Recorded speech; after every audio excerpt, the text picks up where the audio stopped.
They began digging early in April. The ground beneath St. Barrow's Academy had always been silent, as if holding its breath. The crew of 5 men and a foreman had no reason to think otherwise. The school was old, its stone walls cold but familiar, and the basement was a routine site for renovations. They were to modernize the wiring and plumbing, build a small lab, and nothing more. But that first strike of the drill changed everything. The bit hit something solid, a layer beneath the cement that was not concrete and not rock, something older, hollow, yet dense, like the earth itself had been packed tightly around something meant to stay buried.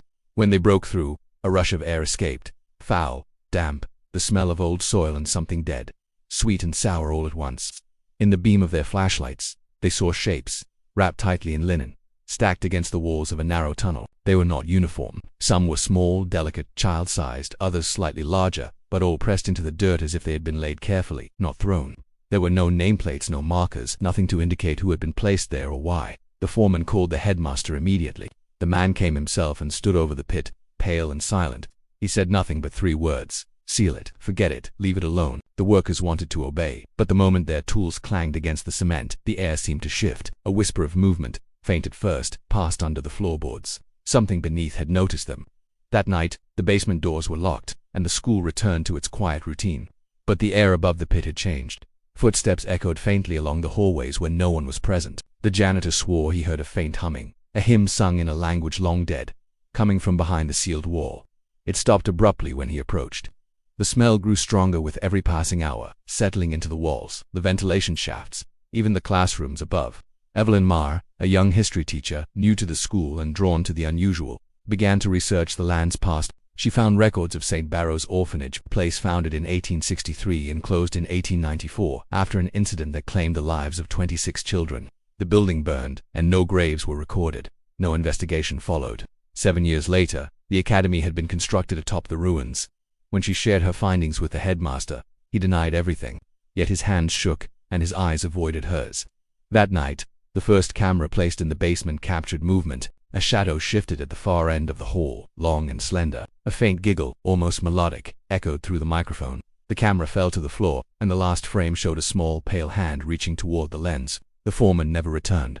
His car remained untouched, his tools left behind. The police listed him as missing, presumed dead. The basement remained sealed, but the sound persisted. Footsteps, faint scratching, whispers too soft to catch the words. Evelyn returned, flashlight in hand, and the air grew cold as she descended the narrow stairs. Dust rose around her, settling on her coat and face. The shapes in the pit were clearer now. Children, 26 of them, some smaller than a modern 6-year-old, others older, wrapped in linen yellowed with age, laid in rows. Their faces, visible through the fabric, were serene in death, as if sleeping. As Evelyn moved closer, the soil trembled beneath her feet. A hand, bony and pale, shot up through the dirt, clutching at nothing. She screamed, stumbled back, and the flashlight clattered to the floor. When she picked it up again, the hand was gone, but prints in the soil led to the far wall, as if something had walked along the dirt unnoticed. The following morning, cracks appeared across the West Wing's corridor. Floors bowed slightly. Teachers complained of headaches, students of nausea. The smell, now thick and pervasive, seemed to cling to the air as if sentient. The headmaster tried to dismiss it as mold, damp concrete, something explainable, but he, too, had begun to hear it. A whisper in his office, just when the building was empty. "You found us," the voice said. The janitor's broom dropped as if someone had grasped it. Tools vanished, returned covered in soil. The cameras above caught something else. In one frame, a student not present for class appeared in the hall, pale, small, lips moving as if speaking to someone unseen. In another, shadows moved against the walls in ways impossible for any living person. Evelyn began recording her own classroom. The tapes filled with whispers, then the unmistakable sound of children laughing, crying, singing in Latin, and then her own voice, soft, pleading, saying things she never remembered speaking. "Dig deeper, set us free." She stopped sleeping. Her dreams were invaded by faces of children, eyes wide, hands reaching. Each night, the bells rang at 3:12 a.m., a single tone repeating until it echoed in her chest. The floorboards beneath the West Wing pulsed like a heartbeat. One morning, the headmaster's office was empty, papers strewn. His chair toppled. On the desk lay a half-burned document.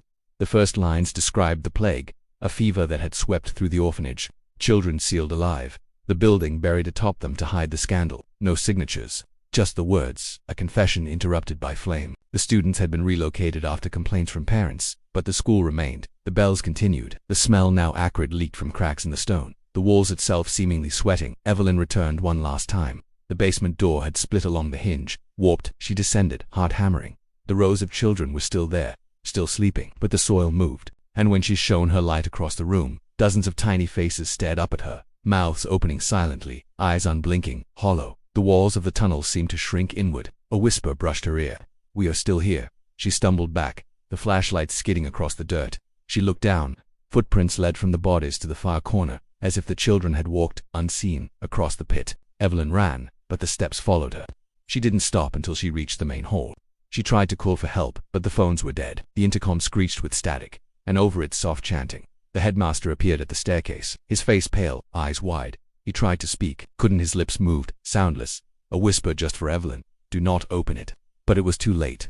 The workers had already returned the next day, curious. Despite warnings, one bent down to inspect the wall. The floor shivered. Something moved beneath the dirt. Hands, dozens of them, clawed upward. Screams filled the hall. The first worker vanished. No one saw him again. The others fled, leaving tools, ladders, everything behind. The wall remained, but it was no longer just stone and soil. The air around it pulsed with life, or death. Evelyn returned at night, alone. The hallway smelled of wet earth and decay. She opened the door slightly. The tunnel stretched beneath the school, black and deep. A single whisper reached her. "You dug, you freed us, now you must stay." She stumbled back, heart racing, but the hallway was no longer empty. Small faces appeared behind classroom windows, pale hands pressing against glass, mouths moving silently. The bells rang again, 3:12 a.m., and the school shuddered. Windows rattled, doors locked themselves. The floorboards beneath her seemed to pulse. She could hear them breathing, beneath the stone and cement. At 3:13 a.m., the first hand broke through the soil in the hall. Another followed, and another. The building groaned in the night. The bells had stopped, but the heartbeat beneath the floors did not. Evelyn had fled once, but she returned.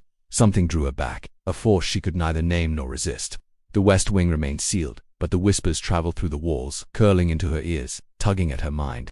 She tried to record the sounds, but the tapes revealed only static punctuated by faint giggles. No words, just laughter of children. The janitor refused to enter the school after dark, leaving notes scribbled in chalk on the basement door. "Do not open. They are awake." The council ignored him. Reports of disturbances were dismissed. Teachers reported sudden nosebleeds, unexplained bruises, and shadows flitting past closed doors. Yet parents noticed nothing. Students never mentioned the basement, and the school board insisted renovations continue. On a Wednesday night, Evelyn returned alone, flashlight trembling, her coat soaked in sweat. The basement door, though locked, had splintered along the edges, warped as if pushed from the inside. A stench of earth, decay, and old wood rose from the gap. She descended the stairs slowly, the beam of her light cutting through thick darkness. The tunnel beneath the school stretched farther than it should have. The rows of linen-wrapped children now numbered more than the 26 she had recorded in the archives. Some were new, others moved, their eyes open, hollow, watching.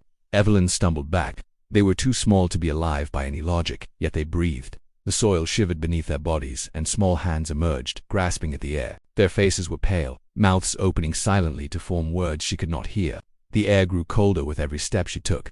Her flashlight flickered. A single child crawled forward from the row, hands stretched toward her. She fell backward, tripping over the roots of the floor, hitting the wall. The beam went out. In the dark, she felt dozens of hands brush against her. A whisper, soft, almost motherly, yet chilling, slithered across her neck. "You found us. You freed us. You must stay." Panic overtook her, but when she scrambled to her feet, the tunnel had changed. The walls seemed closer, narrowing. The floorboards above rattled violently, echoing the small, pounding footsteps of the children who were not there in the hall above. The sound of laughter, crying, and murmuring filled her ears, overlapping, impossible to distinguish. Evelyn ran. The stairwell that had led her up now seemed endless. She tried the main doors, but they would not open. Windows rattled violently. The temperature dropped further. Her breath fogged in front of her eyes. In the main hall she saw them. Dozens of faces pressed against the glass of classrooms, small hands leaving smudges on the panes. Mouths moved silently, staring directly at her. She froze. From somewhere beneath the floor came a voice, low, echoing, yet calm. "Stay." The janitor's notes fluttered from a shelf, as if caught in a sudden gust. One read, "They will not forgive." Another, "The wall must not be broken again." Evelyn felt a tug at her ankle. She fell to the ground. A small hand grasped her leg, but when she looked, no one was there. Her flashlight rolled across the floor, beam landing on the old gym. The floorboards lifted slightly as if something beneath was pressing upward. She saw the faint outlines of children beneath the wood. Shadows moving, writhing, waiting. She screamed. The sound echoed through the empty halls. The walls began to bleed, thin streaks of dark liquid oozing from cracks. Running toward her, she tried to leave, but the hallway extended impossibly. Doors that had led to safety now opened into more darkness. The bells tolled faintly, though no one was near the tower. The ground beneath her knees trembled as the children moved in unison, a tide of pale hands and hollow eyes pressing upward. She stumbled, caught between the rows of writhing bodies, the walls narrowing, whispers curling around her. One of the children crawled from the pit, its face pale, lips moving. Evelyn could not understand the words, yet comprehension flooded her mind. They remembered everything: the plague, the ceiling, the fire, the silence that followed. They had been buried alive and forgotten, and now the school above was theirs. A shadow moved across the ceiling, long, human, yet not. The temperature dropped further. Evelyn's voice shook. "I didn't mean to." A chorus of whispers filled the hall, cutting her off. "You dug. You freed us. You belong now." The walls began to pulse with breath, slow and rhythmic, like the beating of some enormous heart beneath the stone. She stumbled backward into the main hall, but the floorboards cracked beneath her. A fissure opened. The children's hands reached through, pulling at her ankles. Her flashlight clattered again, and when the light landed on the rows of small bodies, she realized they were no longer stationary. They were crawling, emerging, forming lines, climbing the soil walls of the tunnel, moving with impossible speed. The headmaster appeared at the top of the stairwell, eyes wide, lips moving soundlessly. Evelyn turned, saw dozens of figures emerging from the basement, crawling like insects across the cracked floor, their eyes hollow, watching. A whisper repeated endlessly in her mind: "Do not leave. We have waited. We have watched. You are ours." She ran toward the gym, toward the exit, but every hall she turned into lead back to the same corridor, the same door to the basement, the same pulse beneath her feet. The children's voices, now layered, spoke together, laughter, crying, chanting in tongues lost to time. She tried the main doors, locked, windows impossibly narrow. The walls seemed to breathe, expanding and contracting. From beneath the floor, dozens of hands pushed upward, grasping, clawing. Evelyn screamed. The air grew thick, the smell of earth and decay overwhelming. She felt herself pulled downward. The soil around her hands and feet quivered, as if alive. Then, suddenly, the building was quiet. The bells had stopped. The floorboards lay still. The whispers faded. For a moment, Evelyn thought she was alone. Then she saw the writing etched into the dust along the hallway. "We are still here. We wait." She backed away slowly, realizing the basement, the school, the land itself, was not just haunted. It was alive with the memory of those buried, of those forgotten. Each night since the academy remained empty after curfew, but the walls pulsed, the floors shifted. Teachers and students who stayed late reported hearing faint giggles, the scrape of fingernails beneath the floor, and the feeling of tiny hands brushing against their legs. Parents dismissed it. Police found nothing. Yet every night the bells ring at 3:12 a.m., the floors tremble, and the air grows cold. Evelyn never returned to the academy yet. She dreams of the rows of children beneath the floor of their pale hands, reaching their hollow eyes, staring mouths, moving silently, whispering her name, waiting for the next to dig, the next to awaken them. And somewhere beneath the school, the soil shifts again, slow and deliberate, as if breathing, waiting for the next hand to break through.